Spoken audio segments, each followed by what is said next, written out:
মলদোভার visa নাকি বন্ধ হয়ে গেছে। অনেকে আমাকে কমেন্টস করতেছেন যে ভাইয়া মলদোভা নিয়ে একটা আপডেট দেওয়ার জন্য। অনেকে বলতেছেন মলদোভার ভিসা বন্ধ হয়ে গেছে, কোনো ভিসার কার্যক্রম হচ্ছে না। আসলে বিষয়গুলা কি?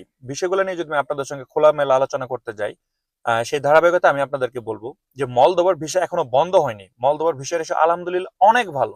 Fur better than North Macedonia, then আপনার বসনিয়া, এইগুলার চাইতে মলদোভার ভিসা অনেক অনেক ভালো যাচ্ছে। বাট কিছু আপনার ক্রাইটেরিয়া এবং কিছু মানে সংকীর্ণতার জন্য আপনার ভিসাটা মানে বন্ধ হয়নি, একটু কার্যক্রমগুলো স্লো হচ্ছে। বিষয়টা কি? বিষয়টা হচ্ছে আপনার মলদোভাতে এখন আপনার সামার চলতেছে, এটা আপনারা সবাই জানেন। সেই ধারাবাহিকতায় মানে যে ইমিগ্রেশন অফিসার গুলা কাজকর্মগুলো করতো, তারা বেসিক্যালি এখন দেখা যাচ্ছে আপনার ছুটিতে রয়েছে। যেখানে আগে 20 জন কাজ করতো, সেখানে আপনার 4 জন 5 জন 6 জন কাজ করতেছে, যার জন্য আপনার এই কাজগুলো অনেকটাই ডিলে হচ্ছে।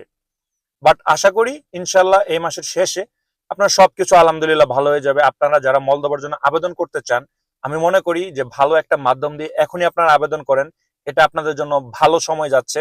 বাট কিছু কিছু জিনিস মাথায় রাখবেন, সেটা হচ্ছে আপনার ভিসা রেশিও এবং আপনার এজেন্সির প্রতারণা, সার্বিক পরিস্থিতিগুলা কি, এই বিষয়গুলো অবশ্যই অবশ্যই আপনারা মাথায় রাখবেন। বাট আমি আপনাদেরকে রিয়েল ইনফরমেশন গুলো শেয়ার করতেছি শুধুমাত্র আপনাদের যাতে উপকার হয়, যাতে আপনারা ইউরোপে আসতে পারেন, আপনাদের স্বপ্নগুলো সত্যি হয়, এর জন্য এই ধারাবাহিকতায় আমি আপনাদেরকে অনুরোধ করবো ভিডিওটিকে বেশি বেশি শেয়ার করে দিবেন এবং লাইক কমেন্ট করবেন, যাতে আপনার একটা শেয়ারের মাধ্যমে যে সকল এজেন্সিরা মানে প্রতারণা করতেছে যে মলদোভা বন্ধ হয়ে গেছে, সময় লাগবে একসেপ্ট একসেপ্ট, তাদের মুখ যাতে উন্মোচিত হয়।